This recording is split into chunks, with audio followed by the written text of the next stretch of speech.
Operation सिंदूर को एक as a military operation आप कैसे देखते हैं और as a political fall out आप क्या देखते हैं? देखिए, ऑपरेशन सिंदूर, मैं कोई मिलिट्री का विशेषज्ञ हूँ नहीं और मैं उनमें से नहीं हूँ जो कहूँगा कि देश के बाहर और विपक्ष क्या कर रहा है। मैं सरकार की बात मान लेता हूँ।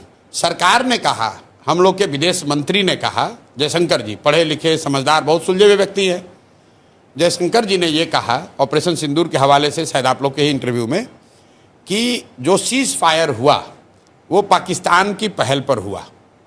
तो मैं भाई जयशंकर जी की बात को मानता हूँ। तो अगर पाकिस्तान के पहल पर सीज फायर हुआ, इसका मतलब कि पाकिस्तान दबाव में था, पाकिस्तान की हालत खराब थी। जो हारता है वही तो सीज फायर के लिए हाथ जोड़कर आएगा। तो अगर पाकिस्तान दबाव में था 1 दिन या 2 दिन के ऑपरेशन सिंदूर के बाद, तो भाई आप काहे सीज फायर किए? आपको 2-4 दिन और चलने देना चाहिए था। वो पाकिस्तान को मार के सेना वाले ठंडा कर देते। तो ये तो सरकार अपनी ही बात में फंसी हुई है। सरकार ये कह रही है कि मिलिटरीली ये सक्सेसफुल है। तो जब सक्सेसफुल था, पाकिस्तान घुटने पर आ गया था, आपसे सीज फायर के लिए रिक्वेस्ट कर रहा था, in the words of foreign minister Jaishankar, तो आपने सीज फायर किया क्यों? देश की जनता तो यही पूछ रही है कि भाई सीज फायर ये अचानक से क्यों हो गया? ट्रंप जी अपना अलग डफली बजा रहे हैं कि हमने अमेरिका से ही करा दिया। तो भाई ट्रंप की बात को हम क्यों मानेंगे? हम तो अपने देश की बात, सरकार की बात मानेंगे।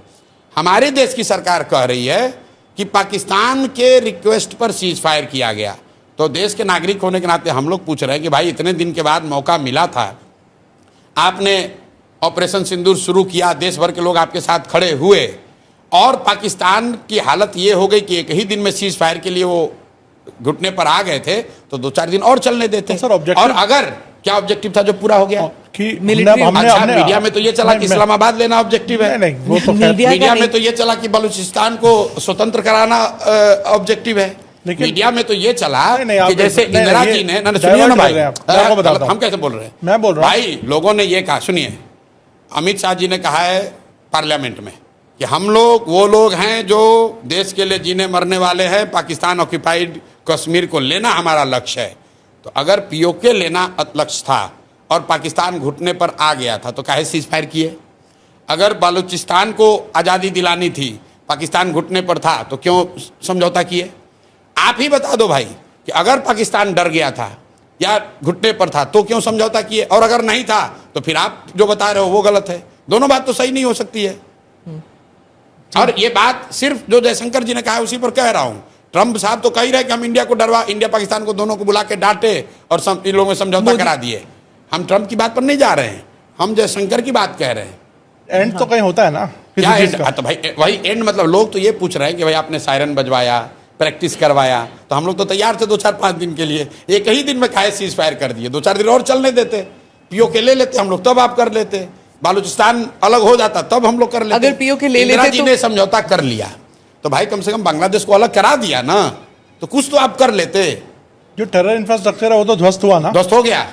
विजुअल तो है, चले भाई रिकॉर्ड कर लो। विजुअल तो है, आप सरकार की ओर ना विजुअल तो ठीक ही है। आप ये कह सकते हैं कि टेरर इंफ्रास्ट्रक्चर पाकिस्तान का ध्वस्त हो गया, कुछ डैमेज हुआ। तो सर लोग ये चाह रहे हैं कि जब मौका मिल गया था तो पूरा ही साफ कर देते। तो समतल थोड़ी ना कर सकते। एक मुल्क एक न्यूक्लियर, अच्छा, तो उसके डर से रुक गए। कहीं तो रोकना पड़ेगा ना। तो ये पहले बता देते कि भाई हम शुरू करेंगे लेकिन न्यूक्लियर के डर से फिर रुक जाएंगे, तो पहले ही बता देते देश को भाई। अरे भाई आप ये बता दो कि चाहते क्या थे। मैं ये समझता था कि आपका उद्देश्य ये है कि टेरर इंफ्रास्ट्रक्चर पूरी तरीके से ध्वस्त कर दिया जाएगा। वो कोई नहीं कह सकता है कि हो गया है, कुछ टेरर इंफ्रास्ट्रक्चर को नुकसान हुआ होगा।